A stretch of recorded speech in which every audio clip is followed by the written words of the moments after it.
रुदल पंजियार का वीडियो सबसे पहले आप तक पहुंचे तो लाल बटन दबाकर चैनल को सब्सक्राइब करें और घंटी के निशान अवश्य दबावें।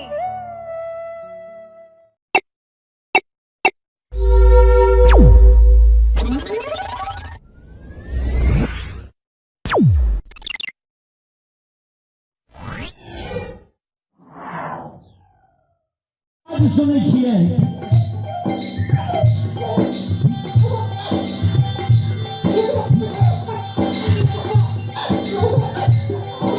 नाम दाई माई के घर आंगन में दाई माई के बेटा बेटी का ठुमुक ठुमुक चलत देखे छियै, गोद में काने के आवाज सुनै छियै। हे जगत जननी माँ,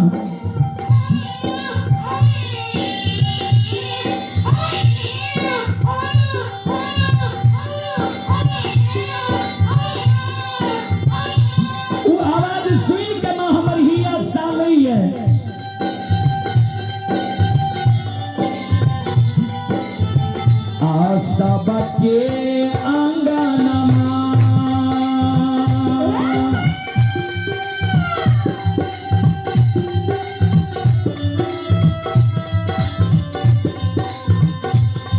जगत जननी खेले छे ललन माये।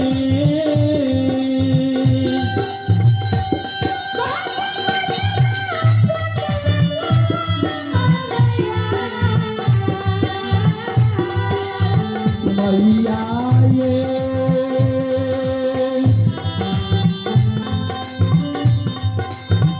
हमारो अंगनमा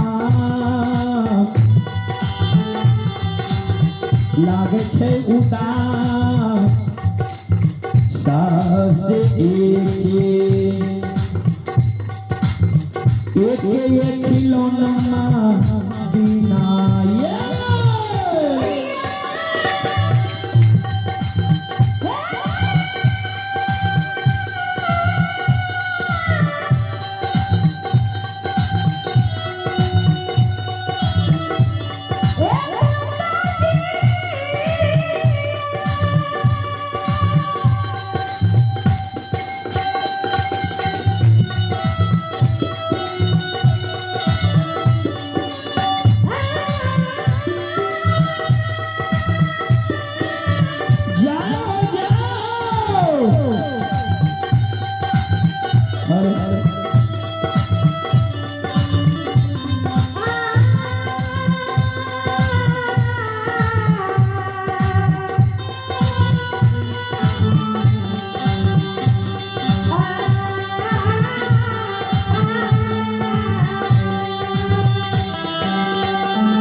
बिचारी दुखियारी के माँ के गहवर के उसार पर काने रहते माँ जगत जननी बिचारी दुखियारी के प्रत्यक्ष दर्शन दे।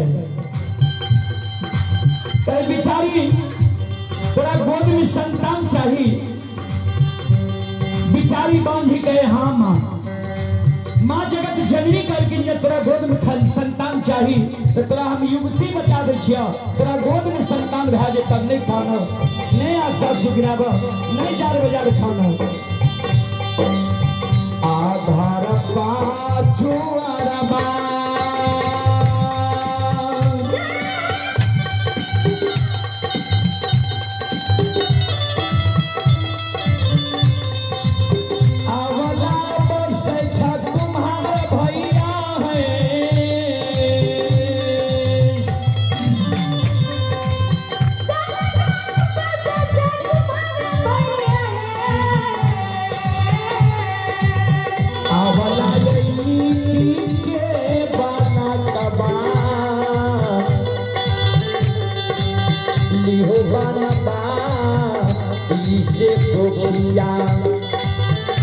तोरा छुटिए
माँ जगत जननी के कहलखिन घर पछुआर में कुम्हार भाई बसे छजा मिट्टी के बालक बनवा ली है।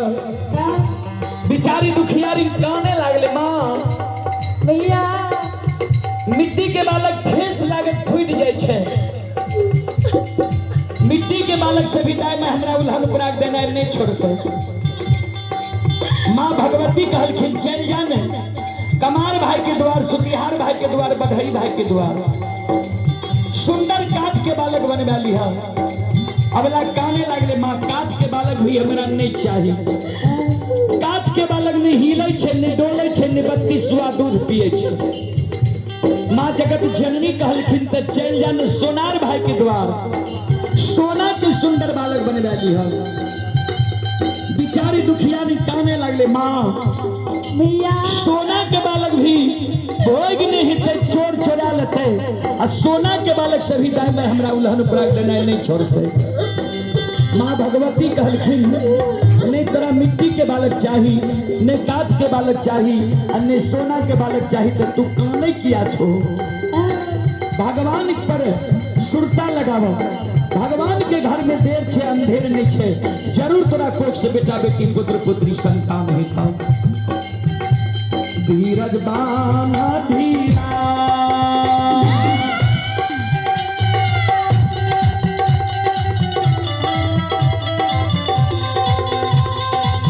सलखो बांधियो धैरा जबाए।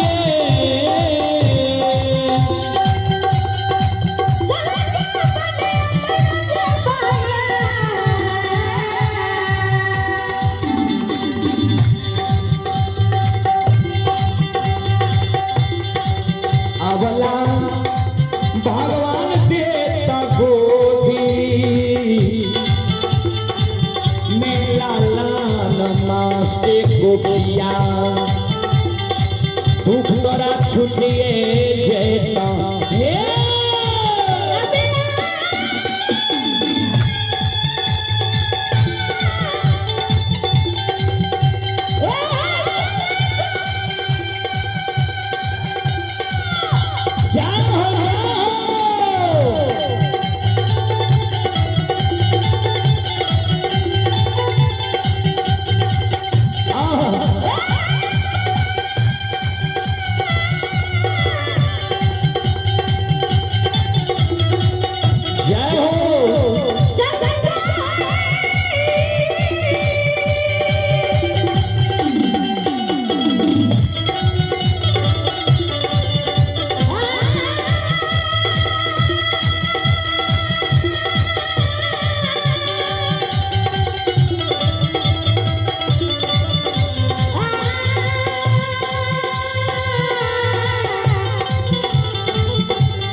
हम छे रुदल पंजिया माँ भगवती लोक गाथा भागवत मंडली अपने सब